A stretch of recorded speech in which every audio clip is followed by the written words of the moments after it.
ขอนอบน้อมแด่พระผู้มีพระภาคเจ้าพระองค์นั้นซึ่งเป็นผู้ไกลจากกิเลสตรัสรู้ชอบได้โดยพระองค์เองสวัสดีครับท่านผู้ฟังที่เคารพครับท่านผู้ฟังรับฟังรายการศึกษาธรรมนำสุขมีแสดงแก่ท่านผู้ฟังทุกวันเสาร์ตั้งแต่เวลา 15 นาฬิกาถึง 16 นาฬิกาดำเนินรายการโดยกระผมพันเอกธนัทเดชะมีอาจารย์สุรภาเดชะเป็นผู้ร่วมรายการวันนี้เราจะนำพระไตรปิฎกฉบับอัตถกถาเล่มที่ 33 มาศึกษากันเกี่ยวกับเรื่องประวัติของนางสามาวดีและนางปุชุตราซึ่งเราได้ศึกษาติดต่อกันมาโดยเฉพาะเมื่อวันศุกร์ที่ผ่านมานี้ เราได้นำเรื่องของโคสกะมาศึกษากันในการศึกษากลุ่มของประวัตินางผู้มีอดีตอันยาวไกลนั้นทำให้เราได้รู้ได้เห็น หลายประการโดยเฉพาะการสร้างกรรมและให้ผลของกรรมการสร้างกรรมนั้นสร้างกรรมที่เป็นอกุศลก็มีกุศลก็มีสร้างกรรมแล้วทำไมไม่เห็นผลทำไมไม่เห็นผลช้าเหลือเกินบางคนก็เร็วแต่ทั้งหมดทั้งสิ้นนี้ในการศึกษาพุทธศาสนาถ้าเราเข้าใจในเรื่องกรรมนิยามหนึ่งและธรรมนิยามหนึ่งและศึกษาและเรื่องอื่นประกอบเช่นพระองค์ตรัสว่าบุคคลมันเว้นจากบาปสร้างอกุศลสร้างกุศลให้ถึงพร้อมชำระจิตใจให้ผ่องใสเราก็เข้าใจเรื่องราวเหล่านี้ได้ดีขึ้นโดยเฉพาะธรรมนิยามนั้นคือธรรมที่มีอยู่แล้วตามธรรมชาติพระพุทธเจ้าจะอุบัติขึ้นหรือไม่ก็ตามธรรมนิยามนี้ยังเป็นสิ่งที่ศึกษากันเฉยนั่นคือความเป็นอนิจจังทุกขังอนัตตาอนิจจังก็คือมีการเปลี่ยนแปลงอยู่เสมอทุกครั้งเมื่อการเปลี่ยนแปลงเกิดขึ้นความทุกข์ก็จะเกิดขึ้นแต่ทุกสิ่งทุกอย่างนั้นเป็นเรื่องของเหตุปัจจัยไม่ใช่มีใครจะกระทำได้นั่นคือ อนัตตาความไม่ใช่ตัวใช่ตนอนัตตานี่ท่านกล่าวว่า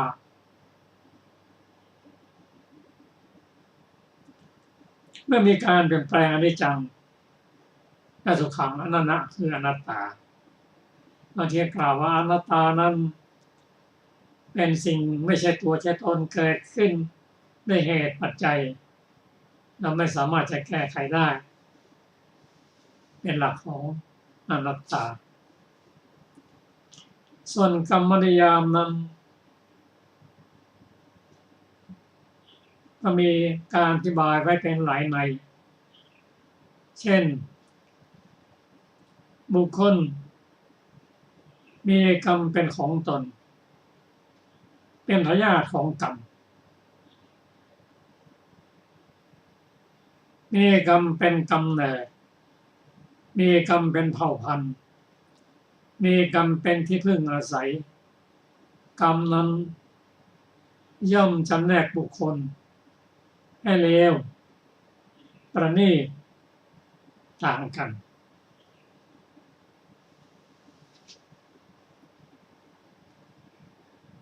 กรรมนั้นเป็นของเฉพาะตนใครทำผู้นั้นก็เป็นผู้รับทายาทของกรรมนั้นจะไปโอนยกเป็นความผิดของใครเช่นไปโทษคุณพ่อคุณแม่พี่ชายน้องชายพี่สาวน้องสาวไม่ได้เพราะเราทำเองก็ต้องรับผลกรรมเองเพราะฉะนั้นประวัติของนางสามาวดีที่เราได้ศึกษากันมาจากเมื่อวานนี้เราก็จะต่อจากเมื่อวานนี้น่าคงจะทำให้เราได้เห็น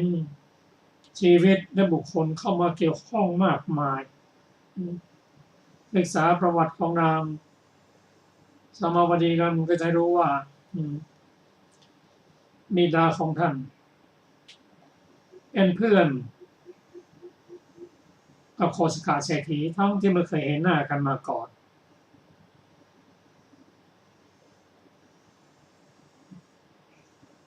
ได้เห็นประวัติของ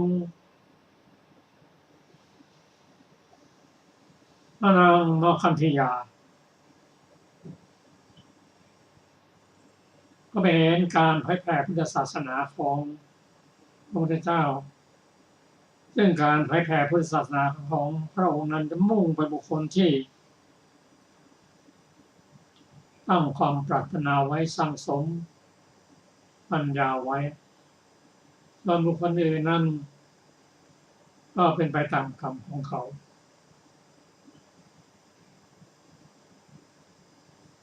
เช่นพระองค์ได้เห็นอัธยาศัยของนายมาคันธยาและนางมาคันธยาและลูกสาวก็ชื่อมาคันธยาเหมือนกันแม่นาก็ชื่ออย่างเดียวกันเห็นว่าบิดามารดาของนางมาคันธยานั้นมีอุปนิสัยที่จะบรรลุธรรมชั้นสูงเสด็จไปโปรดเป็นต้น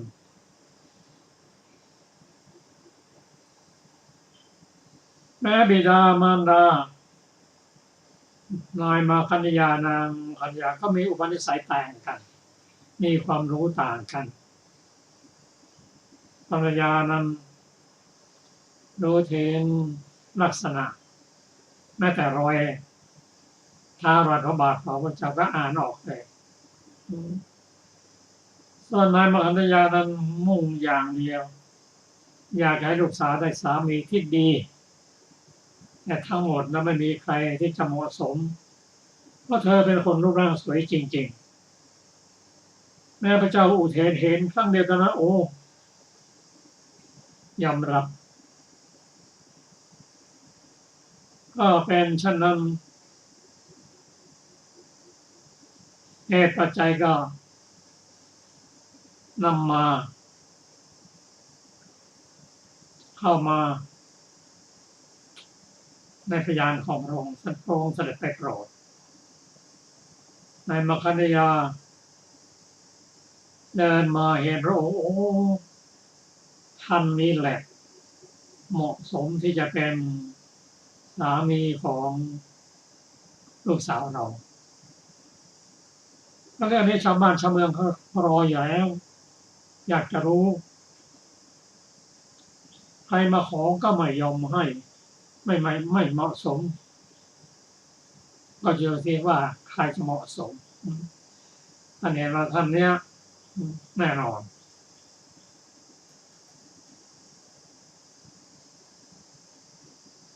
กราบทูลว่าขอรง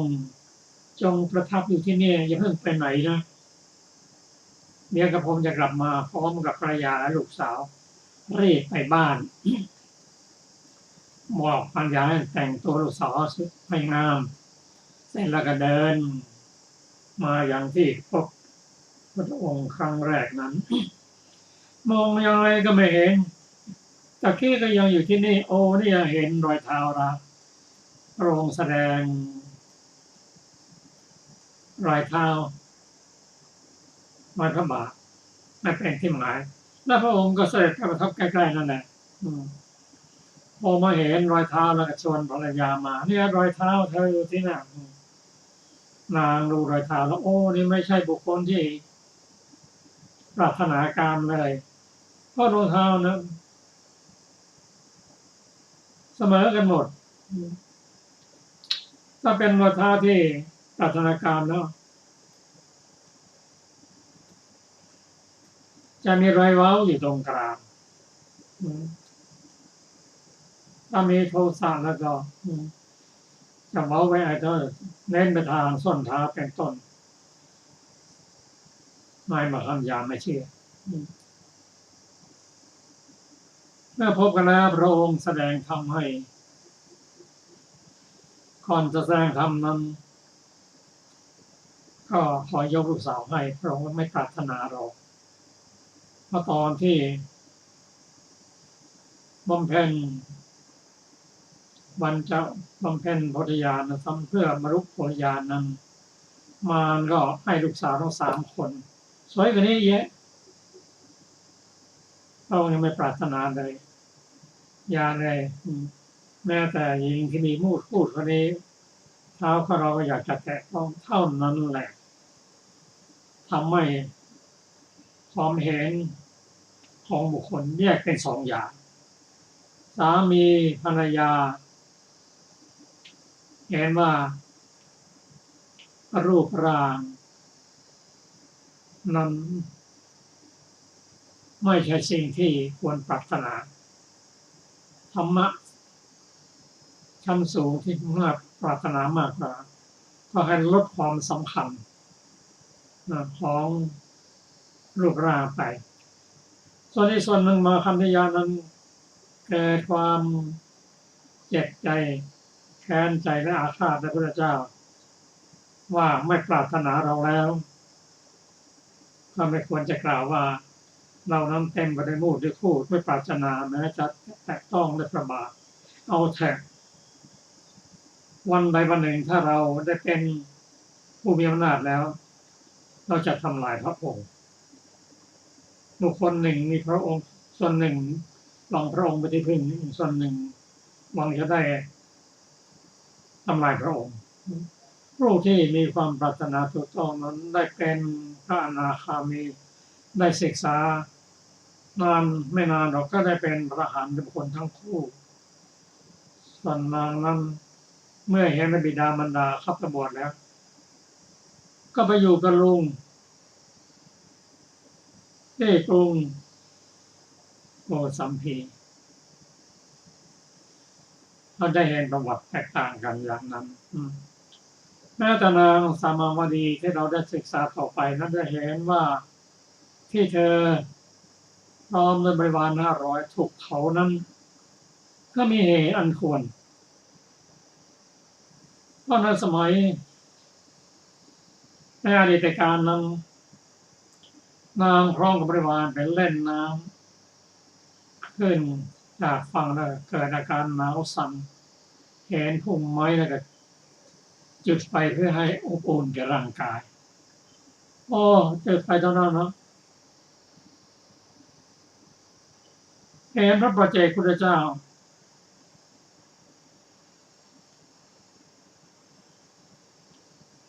ท่านอยู่ในฌานสมาบัติกลัวความตายก็ไหนๆท่านก็คงตายแล้วก็เลยสุมไฟใหญ่เลยท่านเข้ามรณภาพไปแต่ความจริงถ้าท่านเข้า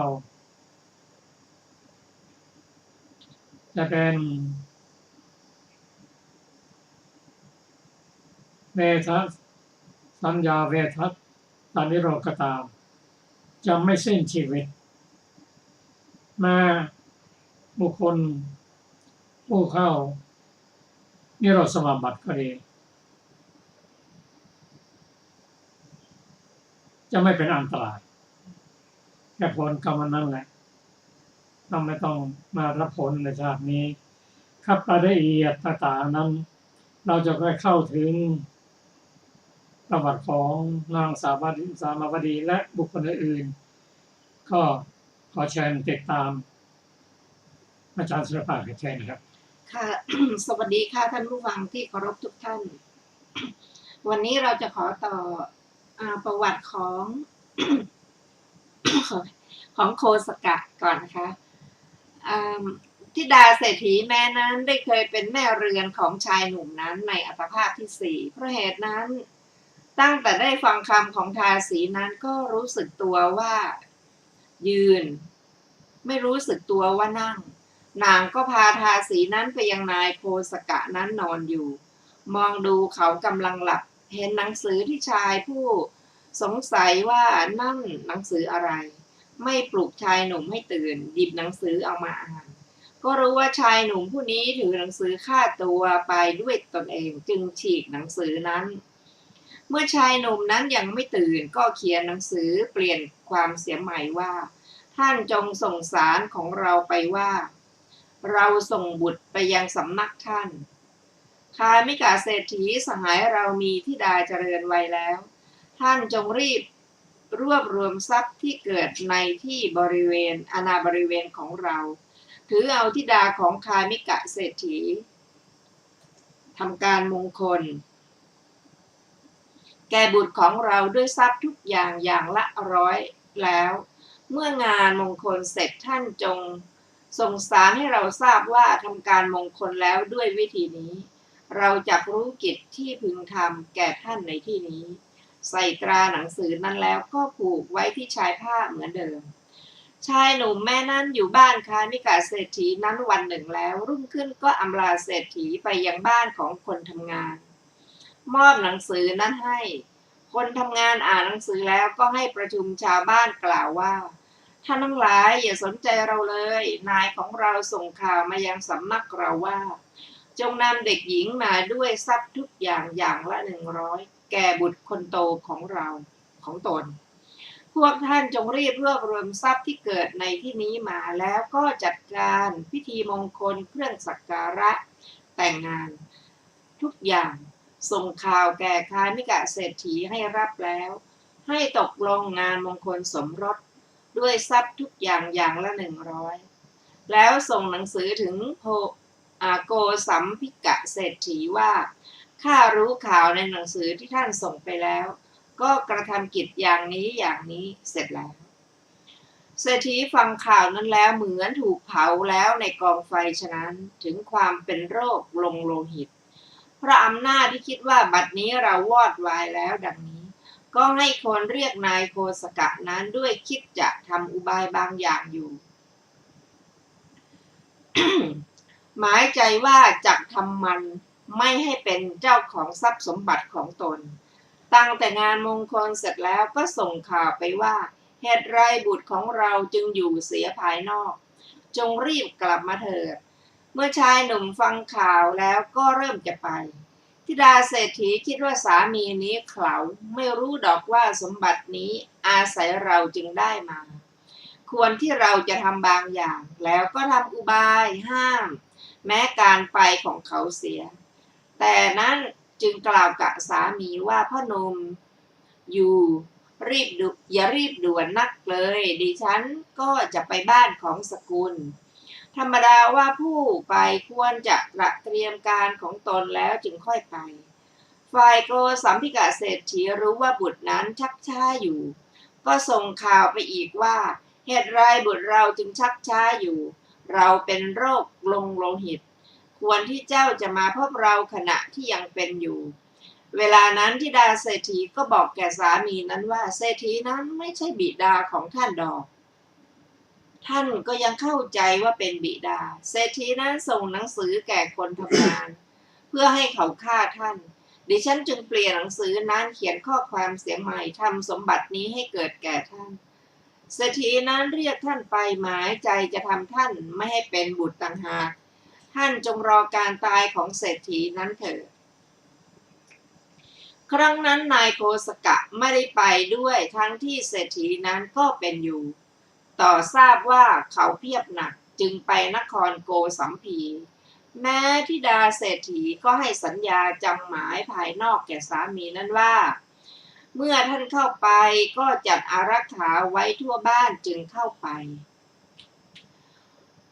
ตนเองก็ไปพร้อมกับบุตรเศรษฐียกแขนทั้งสองขึ้นทำเป็นร่ำให้ไปใกล้ๆเศรษฐีซึ่งนอนอยู่ในที่ค่อนข้างมืดเอาศีรษะกระแทกตรงหัวใจเศรษฐีนั้นก็ทำกาละด้วยการกระแทกนั้นนั่นแหละเพราะเขาหมดกำลังชายหนุ่มก็ทำสรีรกิจของบิดาให้สินบนแก่คนใกล้ชิดว่าพวกท่านจงบอกว่าฉันเป็นบุตรตัวของเศรษฐีจากนั้นวันที่7พระราชาทรงดำริว่าควรจะได้คนคนหนึ่งซึ่งควรแก่ตำแหน่งเศรษฐี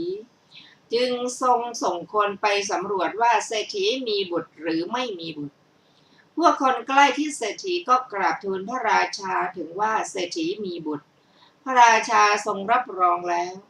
ก็ได้พระราชทานตำแหน่งเศรษฐีแก่เขาก็ชื่อว่าโคสกะเศรษฐีครั้งนั้นภรรยาก็กล่าวกับสามีว่าพ่อเจ้าท่านก็เกิดมาต่ำดิฉันก็บังเกิดในสกุลตกยากเราได้สมบัติเห็นปานนี้ก็ด้วยอำนาจกุศลที่เราทำกันแต่ปางก่อน แม้บัดนี้เราก็จักทำกุศลสามีก็รับปากว่าดีละน้องเอ๋ยก็สละทรัพย์1,000กหาปณะทุกวันตั้งทานไว้เป็นประจำในสมัยนั้นบรรดาชนทั้งสองนั้นนางขุชุตราจุติจากเทวโลกถือปฏิสนธิในครรภ์ของแม่นมในเรือนของโคสกะเศรษฐีเวลาที่เกิดนางมีร่างค่อมเพราะฉะนั้นคนทั้งหลายจึงตั้งชื่อว่าขุชุตราส่วนนางสามาวดีจุติจากเทวโลกแล้วถือปฏิสนธิในเรือนของภัทวติยเศรษฐีแคว้นภัทวติยะต่อมานครนั้นเกิดฉาตกะภัยอดอยากผู้คนทั้งหลายกลัวอดอยากจึงแยกย้ายกันไปครั้งนั้นภัทวติยเศรษฐีก็นี้ปรึกษากับภริยาว่าน้องเอ๋ยฉาตกะภัยนี้ยังไม่ปรากฏภายในจำเราจะไปหาโคสกะเศรษฐีสหายเราในกรุงโกสัมพี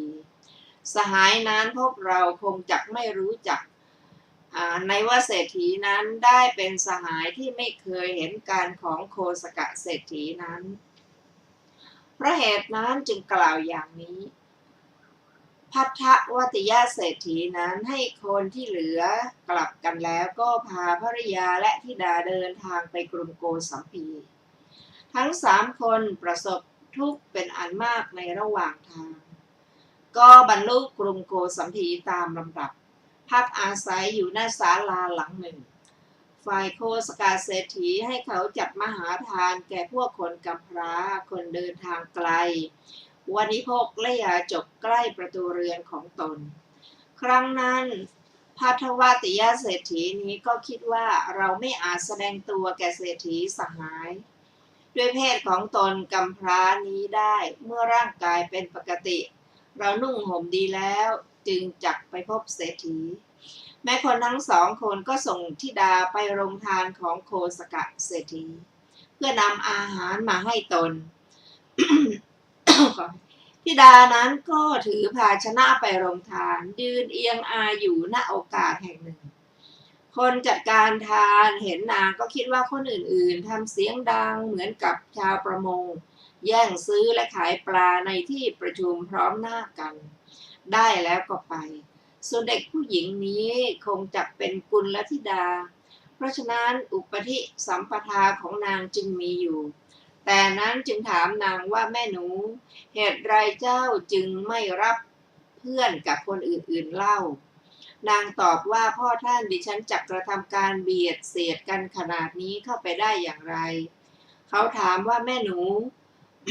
พวกเจ้ามากี่คนเล่านางตอบว่า3 คนจ้าพ่อท่าน เขาก็ให้ข้าว3 ก้อนนางก็ให้ข้าวนั้นแก่บิดามารดาบิดาหิวโหยมานานกินเกินประมาณก็เลยตายรุ่งขึ้นนางก็ไปรับข้าวมา2 ก้อนเท่านั้นวันนั้นภริยาเศรษฐีก็ตายเสียต่อจากเวลาเที่ยงคืนเพราะลำบากด้วยอาหารและเพราะเศร้าโศกถึงเศรษฐีที่ตายวันรุ่งขึ้นธิดาเศรษฐีรับก้อนข้าวก้อนเดียวเท่านั้น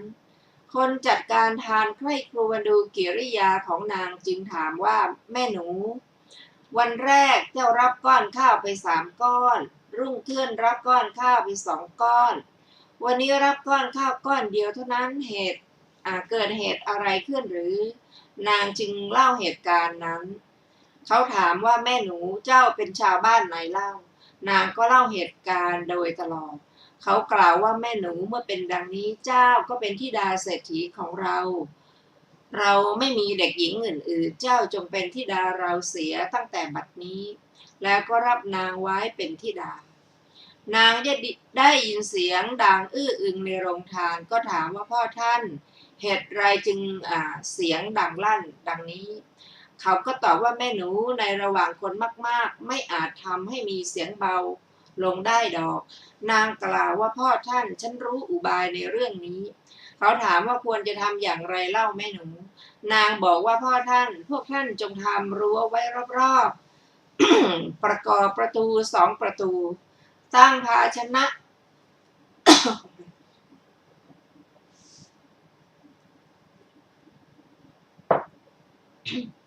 ตั้งภาชนะแจกทานไว้ข้างใน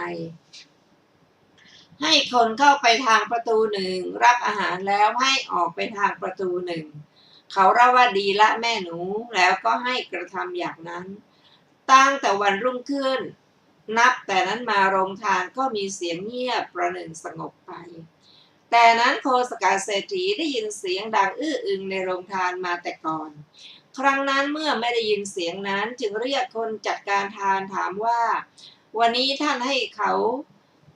ให้ทานแล้วหรือเขาตอบว่าให้ทานแล้วนายท่านเศรษฐีถามว่า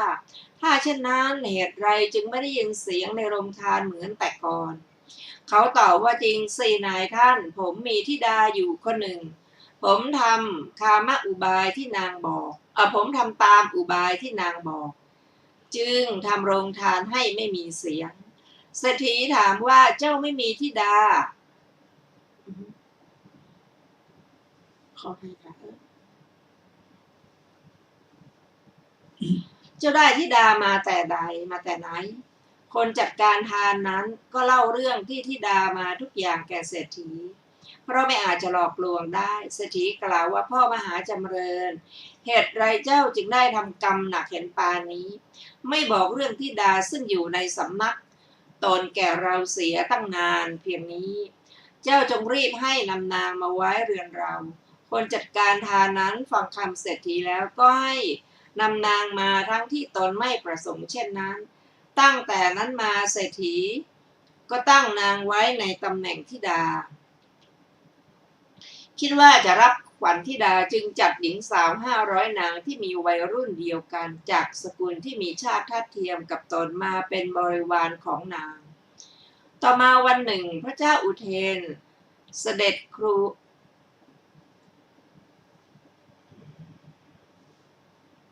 พระนครเสด็จมาชมพระนครทอดพระเนตรเห็นนางสามาวดีนั้นมีหญิงสาวนั้นแวดล้อมเล่นอยู่ตรัสถามว่าเด็กหญิงนี้ของใครทรงสดับว่าธิดาของโคสกเศรษฐี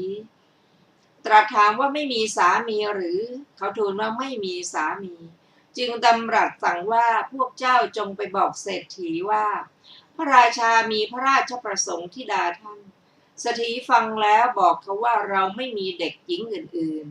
ๆไม่อาจให้ธิดาคนเดียวอยู่กับสามีได้พระราชาทรงสดับคำนั้นแล้วสั่งให้เศรษฐีและภริยาอยู่นอกบ้านให้ปิดประตูตีตราทั่วทุกหลังเรือนนางสามาวดีไปเล่นเสียนอกบ้านกลับมาเห็นบิดามารดานั่งอยู่นอกบ้านจึงถามว่าแม่จ๋าพ่อจ๋าเหตุไรจึงมานั่งที่นี่เศรษฐีและภริยาก็แจ้งเหตุนั้นนางจึงกล่าวว่าแม่จ๋าพ่อจ๋าอย่าทูลต่อพระราชาอย่างนั้นสิจ๊ะบัดนี้จงให้ทูลอย่างนี้นะเพราะว่าธิดาของเราไม่อาจอยู่ผู้เดียวกับสามีได้ถ้าพระองค์ทรงให้หญิงสาว500 คนบริวารของนางอยู่ด้วยนางจึงจะอยู่ด้วยเศรษฐีกล่าวว่าดีละลูกเอ๋ยพ่อไม่รู้จิตใจของเจ้านี่เศรษฐีและภริยาจึงกราบทูลอย่างนั้น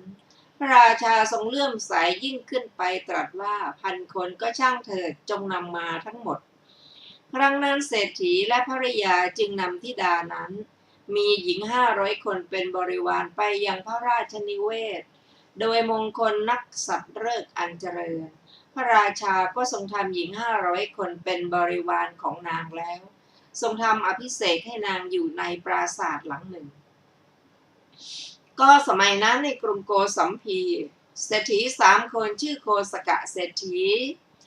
กุกุตตะเศรษฐีและปาวาริกะเศรษฐีเป็นสหายกันและกันเศรษฐีแม้ทั้ง3 คนก็บำรุงดาบท500 รูปแม้เหล่าดาบทก็อยู่ในสำนักเศรษฐีทั้ง3 คนนั้น4 เดือนอยู่ในป่าหิมวัน4 เดือนต่อมาวันหนึ่งดาบทเหล่านั้นมาจากป่าหิมวันหิวกระหายลำบากในทางกันดารมาก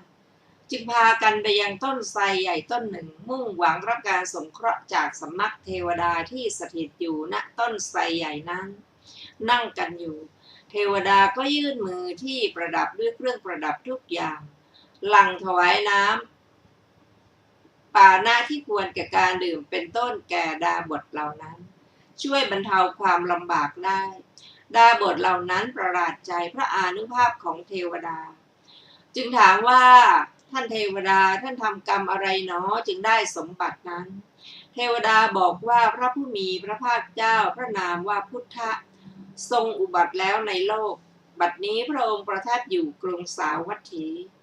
คฤหบดีชื่ออนาถบิณฑิกะอุปถากพระองค์อยู่วันอุโบสถอนาถบิณฑิกะเศรษฐีนั้นให้ค่าอาหารประจำวันแก่คนงานของคนแล้วให้ทำอุโบสถก็เราเข้าไปเพื่อต้องการอาหารเช้าในตอนกลางวันวันหนึ่งไม่เห็นคนงานใครๆทำงานเลยจึงถามว่าเหตุไรวันนี้คนงานทั้งหลายไม่ทำงานกันคนทั้งหลายจึงบอกเรื่องนั้นแก่เราเมื่อเป็นดังนั้นเราจึงกล่าวว่าบัดนี้ก็ล่วงไปตั้งครึ่งวันแล้วเราจะอาจทำอุโบสถได้ครึ่งวันหรือหนอแม่นั้นคนทั้งหลายก็บอกแก่เศรษฐีแล้ว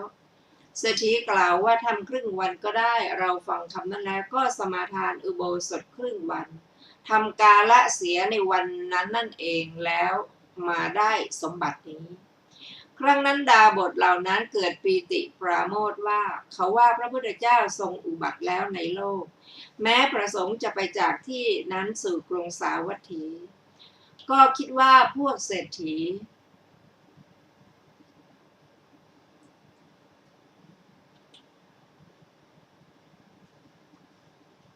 อะไรนะคะ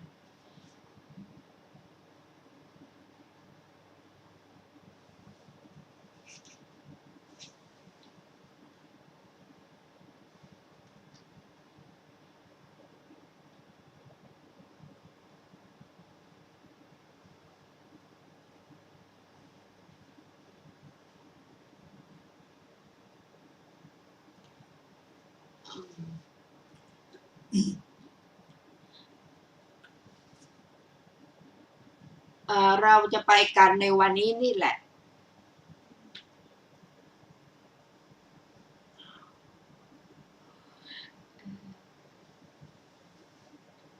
ขออภัยค่ะพวกเศรษฐีต่อว่าท่านเจ้าข้าพวกท่านรีบร้อนนักหรือเมื่อก่อนท่านอยู่กัน 4-5 เดือนแล้วจึงไปจึงบอกเรื่องนั้นเมื่อเราเศรษฐีบอกว่าท่านเจ้าข้าถ้าอย่างนั้นพวกเราก็จะไปกันทั้งหมดก็บอกว่าพวกเราจะไปกันพวกท่านก็ค่อยๆมากันเถิดแล้วไปถึงกรุงสาวัตถีบวชในสำนักพระผู้มีพระภาคเจ้าแล้วก็บรรลุพระอรหันต์ฝ่ายเศรษฐีเหล่านั้นมีเกวียน500 เล่มเป็นบริวารถึงกรุงสาวัตถีในภายหลังตั้งค่ายพักในที่ไม่ไกลพระเชตวันวิหารเข้าไปเฝ้าพระศาสดาถวายบังคมด้วยเบญจางคประดิษฐ์นั่งหน้าที่สมควรส่วนข้างหนึ่งพระศาสดาทรงแสดงธรรมด้วยอำนาจจริยาของคนเหล่านั้นจบเทศนาเศรษฐีทั้ง3 คนก็ดำรงอยู่ในโสดาปัตติผลนิมนต์เพื่อเสวยในวันรุ่งขึ้นถวายมหาทานแก่พระภิกษุสงฆ์มีพระพุทธเจ้าทรงเป็นประมุขในวันรุ่งขึ้นนิมนต์เพื่อเสวยในวันนี้โดยทำนองนั้นนั่นแลถวายขันธวาระภัตตทานทานของคนตั้งค่ายพักสิ้นไปครึ่งเดือนจึงทูลอ้อนวอนพระศาสดาเพื่อเสด็จมาสู่นครของตนพระศาสดาตรัสว่าพระตถาคตทั้งหลายยินดีนักในเรือนว่างดังนี้เศรษฐีเหล่านั้นกราบทูลว่าพระเจ้าข้าพระองค์ทราบกันแล้วกราบทูลว่าขอพระองค์โปรดเสด็จมาตามสารที่พวกข้าพระองค์ส่งมานะพระเจ้าข้าถวายบังคมพระศาสดาทำประทักษิณเวียนขวา3 รอบกลับไปนครของตนทั้ง3 คนก็ให้สร้างพระวิหารในอุทยานของตนวิหารที่โคสกะเศรษฐีสร้าง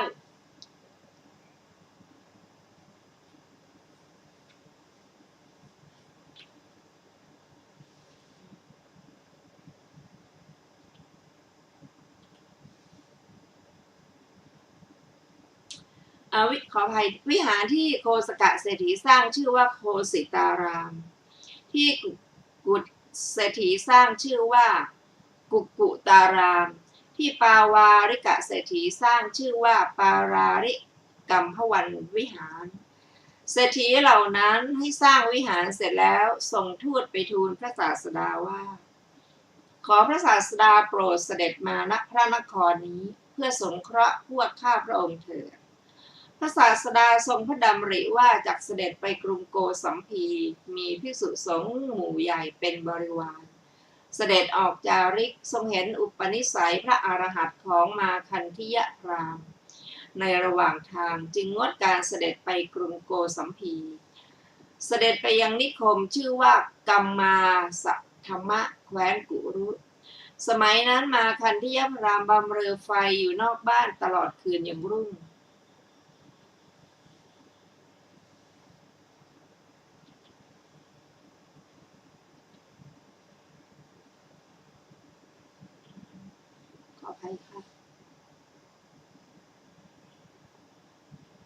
เช้าตรู่จึงเข้ามาบ้านวันรุ่งขึ้นแม้พระศาสดาก็เสด็จเข้าไปบิณฑบาตในบ้านเดินสวนทางกันแสดงพระองค์แก่มาคันธิยพราหมณ์มาคันธิยพราหมณ์นั้นเห็นพระทศพลก็คิดว่าเราเที่ยวแสวงหาเด็กหนุ่มที่ทัดเทียมกันในรูปสมบัติแห่งธิดาของเราตลอดเวลาเท่านี้เมื่อรูปสมบัติแม้มีอยู่เราก็ปรารถนาการบรรพชาที่ผู้นี้ถืออยู่เช่นนี้เหมือนกันแต่บรรพชิตผู้นี้งามน่าชมช่างเหมาะสมกับธิดาของเราจริงๆจึงรีบกลับไปเรือนนับว่าพราหมณ์นั้นเป็นวงบรรพชิตวงหนึ่งมาก่อนด้วยเหตุนั้นพอเห็นบรรพชิตเท่านั้นจิตใจของเขาจึงน้อมไปพราหมณ์ปรึกษากระนางพรามณีว่าน้องเอ๋ยฉันปรารถนาการบรรพชาอย่างนี้ฉันไม่เคยพบบรรพชิตเห็นอย่างนี้เป็นเพศพราหมณ์มีผิวพรรณดังทองช่างเหมาะสมกับธิดาแท้ๆจึงรีบแต่งตัวธิดาของเจ้าจงรีบแต่งตัวธิดาของเจ้าสิ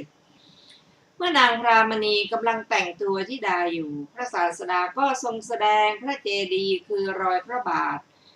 ไว้ในที่เขาพบพระองค์เสด็จเข้าไปภายในพระนคร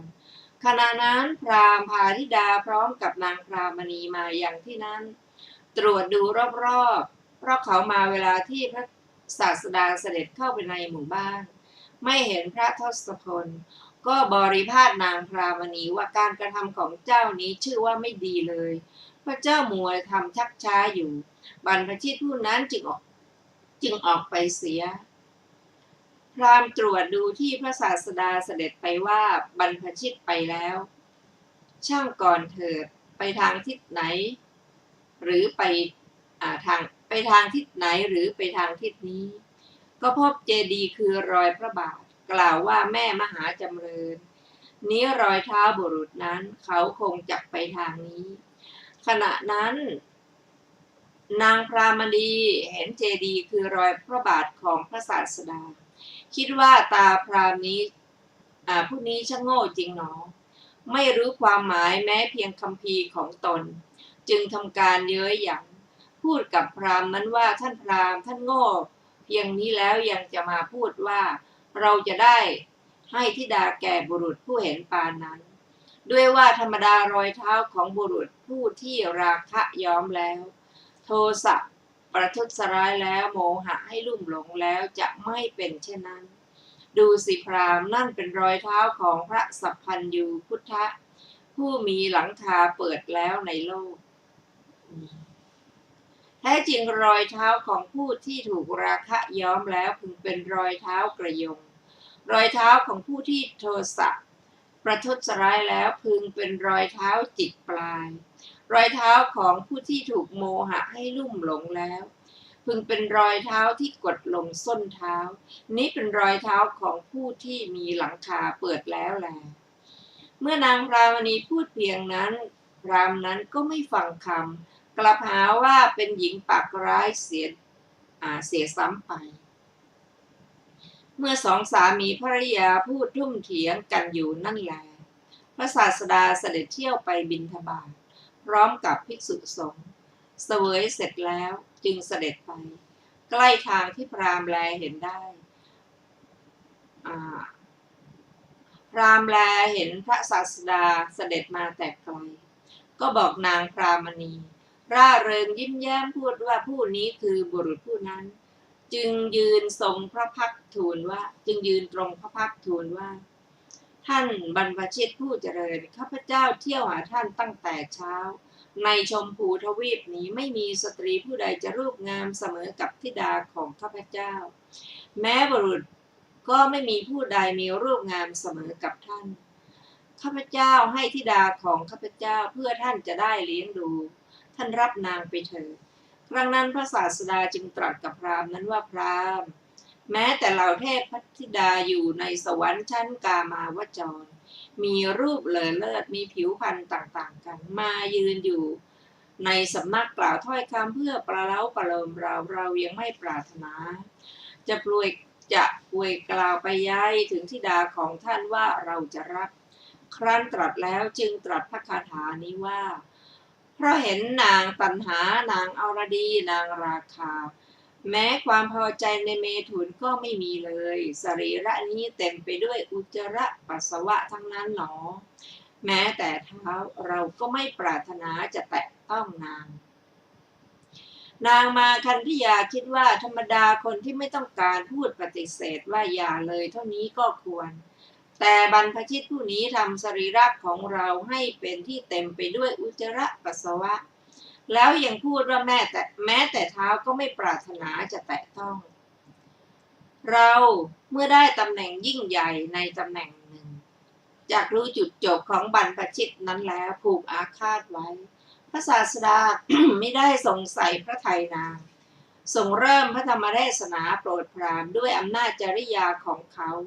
จบเทศนาสองสามีภริยาก็ดำรงอยู่ในอนาคามิผลแล้วดำริว่าบัดนี้เราไม่ต้องการครองเรือนแล้วจึงให้มาคันธิยพราหมณ์ผู้เป็นรับธิดาไว้ทั้งสองบวชและทั้งสองคนก็บวชแล้วบรรลุพระอรหันต์ครั้งนั้นพระเจ้าอุเทนได้ทรงทำการพูดจาตกลงกับมาคันธิยพราหมณ์ผู้เป็นแล้วทรงนำเด็กสาวมาคันธิยามายังพระราชนิเวศด้วยพระราชานุภาพทรงอภิเษกพระราชทานปราสาทตักหากเพื่อพระนางมาคันธิยากับบริวารสตรี500ได้อยู่ฝ่ายพระศาสดาเสด็จจาริกโดยลำดับมาถึงกรุงโกสัมพีท่านพวกเศรษฐี3 คนรู้ว่าพระศาสดาเสด็จมาจึงออกไปรับเสด็จถวายบังคมด้วยเบญจางคประดิษฐ์นั่งที่สมควรส่วนข้างหนึ่งกราบทูลพระผู้มีพระภาคเจ้าว่าข้าแต่พระองค์ผู้เจริญวิหารทั้ง3นี้ข้าพระองค์สร้างเจาะจงพระองค์ขอได้โปรดทรงรับวิหารทั้งหลายเพื่อสงเคราะห์สงฆ์ที่จาริกมาแต่ทิศทั้ง4เถิดพระเจ้าข้าพระผู้มีพระภาคเจ้าทรงรับวิหารไว้แม้เศรษฐีเหล่านั้นก็อาราธนาพระศาสดาเพื่อเสวยอาหารในวันรุ่งขึ้นถวายบังคมแล้วก็กลับบ้านฝ่ายพระนางมาคันธิยาทรงทราบว่าพระศาสดาเสด็จมาจึงให้เรียกเหล่านักเลงผู้ตัดช่องมาแล้วให้สินจ้างแก่นักเลงเหล่านั้นตรัสว่าพวกเจ้าจงด่าสมณะโคดมด้วยทำนองอย่างนี้แล้วส่งไปนักเลงเหล่านั้นก็ด่าพระศาสดาพร้อมทั้งบริวารเวลาเสด็จเข้าภายในหมู่บ้าน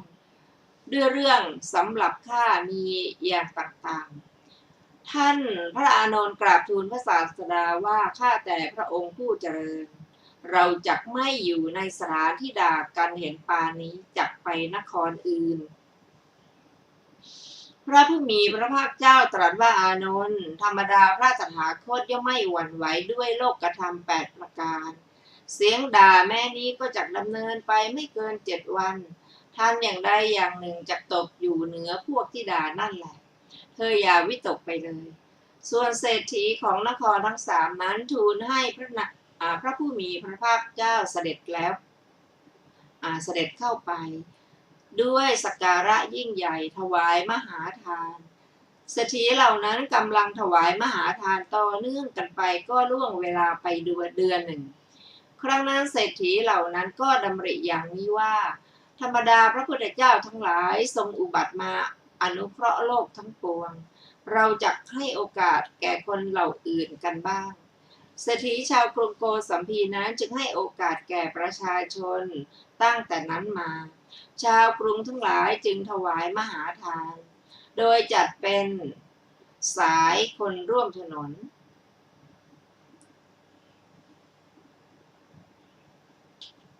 และร่วมคณะต่อมาวันหนึ่งพระศาสดามีภิกษุสงฆ์แวดล้อมประทับนั่งในเรือนของหัวหน้าช่างทำดอกไม้ขณะนั้นนางขุนชุตราหญิงรับใช้พระนางสามาวดีนำกหาปณะ8 กหาปณะไปเรือนนั้นเพื่อต้องการดอกไม้หัวหน้าช่างทำดอกไม้เห็นนางก็กล่าวว่าแม่อุตราไม่มีเวลาทำดอกไม้ให้เธอดอกฉันจักเลี้ยงดูพระภิกษุสงฆ์มีพระพุทธเจ้าเป็นประมุขแม้เธอก็จงเป็นสหายในการเลี้ยงดูด้วยอาการอย่างนี้ตั้งแต่นี้ไปเธอก็จะพ้น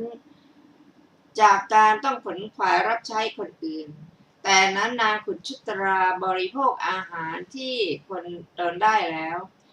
ก็ทำการขนขวายในโรงอาหารเพื่อพระพุทธทั้งหลายนางเรียนธรรมที่พระศาสดาตรัสด้วยอำนาจอุปนิสัยไม่ใช่อุปนิสันนกถาไว้ได้ทั้งหมดแต่ฟังอนุโมทนาแล้วก็ดำรงอยู่ในโสดาปัตติผลนางให้4 กหาปณะในวันอื่นๆรับดอกไม้ทั้งหลายแล้วก็ไปแต่ในวันนั้นไม่เกิดจิตคิดอยากได้ในทรัพย์ของผู้อื่นเพราะเป็นผู้เห็นสัจจะแล้วจึงให้หมดทั้ง8 กหาปณะแล้วบรรจุดอกไม้เต็มกระเช้านำดอกไม้ไปสำนักพระนางสามาวดีลำดับนั้นพระนางตรัสถามนางว่าแม่อุตราในวันก่อนๆเจ้านำดอกไม้มาไม่มากเลยแต่วันนี้ดอกไม้มากพระราชาของเราทรงเลื่อมใสยิ่งขึ้นหรือนางไม่ปิดบังกรรมที่ตนทำแต่ก่อนเพราะเป็นผู้ไม่ควรพูดเท็จบอกเรื่องทั้งหมดเลยครั้นถูกถามว่าเพราะเหตุไรวันนี้จึงนำมามากจึงกล่าวอย่างนี้ว่าวันนี้ดิฉันฟังธรรมของพระทศพลกระทำให้แจ้งทำที่ทำแล้ว เพราะเหตุนั้นดิฉันจึงไม่หลอกลวงพวกท่านเจ้าค่ะสตรีทั้งหลายฟังคำนั้นแล้วกล่าวว่าแม่อุตราเจ้าจงให้อมตะธรรมที่เจ้าได้แล้วแก่พวกเราด้วยแล้วก็พากันเหยียดมือออกขอทุกคนนางจึงกล่าวว่าแม่เจ้าเอ๋ยให้อย่างนั้นไม่ได้ดอก แต่ดิฉันจักแสดงธรรมแก่ท่านตามทำนองที่พระศาสดาตรัสแล้วเมื่อเหตุของคนมีอยู่พวกท่านจักได้ทำนั้นสตรีทั้งหลายกล่าวว่าถ้าอย่างนั้นจงกล่าวเถิดแม่อุตรานางกล่าวว่าจะกล่าวอย่างนั้นไม่ได้ดอกจงจัดอาสนะสูงแก่ดิฉันพวกท่านจงนั่งอาสนะต่ำๆสตรีแม้นั้น500 นางนั้นก็ให้อาสนะที่สูงแก่นางขุนชุตราส่วนตนเองนั่งอาสนะที่ต่ำแม่นางขุนชุตราตั้งอยู่ในเสขปฏิสัมพิทาแสดงธรรมแก่สตรีเหล่านั้นจบเทศนาสตรีทั้งหมดมีพระนางสามาวดีเป็นพระประมุขก็ดำรงอยู่ในโสดาปัตติผลตั้งแต่นั้นมาสตรีเหล่านั้นก็ให้นางขุนชุตราเลิกทำหน้าที่ทำงานรับใช้แล้วกล่าวว่าท่านฟังธรรมกถาของพระศาสดาแล้วนำมาให้พวกเราฟังตั้งแต่นั้นมาแม้นางขุนชุตราก็ได้กระทำอย่างนั้นถามว่าก็เพราะเหตุไรนางขุนชุตรานี้จึงบังเกิดเป็นทาสีตอบว่าดังได้สดับมานางขุนชุตรานี้ ในศาสนาพระพุทธเจ้าพระนามว่ากัสสปะได้ให้สามเณรีรูปหนึ่งทำการรับใช้ตนด้วยกรรมนั้นนางจึงบังเกิดเป็นทาสีของคนอื่นถึง500 ชาติถามว่าเพราะเหตุไรจึงเป็นหญิงค่อมตอบว่า เขาเล่าว่าเมื่อพระพุทธเจ้ายังไม่อุบัตินางอยู่ในราชนิเวศของพระเจ้าพาราณสีเห็นพระปัจเจกพุทธเจ้าองค์หนึ่งประจำราชสกุลเป็นคนค่อมจึงทำการเย้ยหยันต่อหน้าเหล่าสตรีที่อยู่ด้วยกันกับตนเที่ยวทำอาการว่าเป็นคนค่อมเพราะเหตุนั้นนางจึงบังเกิดเป็นหญิงค่อมถามว่าก็นางทำบุญอะไรจึงเป็นผู้มีปัญญาตอบว่าเขาเล่าว่าเมื่อพระพุทธเจ้านั่งในอุบัตินางบังเกิดแล้วอยู่ในพระราชนิเวศของพระเจ้ากรุงพาราณสีเห็นพระปัจเจกพุทธเจ้า8 องค์อบรมที่เต็มด้วยข้าวปลายาตร้อนจากพระราชนิเวศเดินไปกล่าวว่าท่านเจ้าข้าโปรดหยุดพักตรงนั้นแล้วต่อไป จึงปลดทองปลายแขน8 วงถวายไปด้วยผลของกรรมนั้นนางจึงบังเกิดเป็นผู้มีปัญญาท่านผู้ฟังที่เคารพค่ะวันนี้รายการศึกษาธรรมนำสุขก็ได้หมดเวลาลงแล้วเราจะมาพบกันใหม่ในวันศุกร์หน้าเวลา 14 นาฬิกาเป็นต้นไปขอขอบพระคุณทุกท่านที่ได้ร่วมศึกษาด้วยกันขอมีความสุขสวัสดีเจริญในธรรมยิ่งๆค่ะวันนี้สวัสดีค่ะสวัสดีครับ